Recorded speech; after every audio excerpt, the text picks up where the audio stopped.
माझे नाव यशस्वी राजेंद्र आडे, तालुका चाळीसगाव, जिल्हा जळगाव, पोस्ट रोहिणी, राहणार राजदेरे. येथून मी या ठिकाणी आध्यात्मिक शिक्षण घेण्यासाठी आले.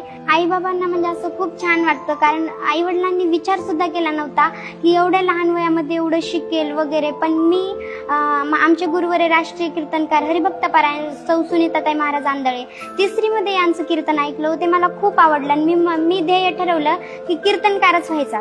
माझ्या अभ्यासावरती मला कॉन्फिडन्स आहे. पहिलं कीर्तन करगाव मध्ये 4 नंबर तांडा. स्टार्टिंगला खूप कमी लोक होते, पण ज्यावेळेस अर्ध कीर्तन झालं त्यावेळेस मग खूप लोक जमा झाले, कारण मग त्यावेळेस लहान होते ना मी, आणि मग खूप छान केलं म्हणून लोक एकदम जास्त झाले. खूप आनंद होतो. असं वाटतं की आई वडिलांचं जे स्वप्न होतं काहीतरी मोठं व्हायचं, ते म्हणजे आता थोडंसं व्हायला लागलंय असं वाटतं. ते म्हणतात की तू खूप छान कीर्तन करतेस, म्हणजे त्यांची पण इच्छा आहे, पण त्यांची तेवढी ही परिस्थिती वगैरे नाही ना. खेळावंच वाटतं, पण पुन्हा मनात विचार येतो, पण आता जर खेळलं तर पुढं काही अवघड होईल.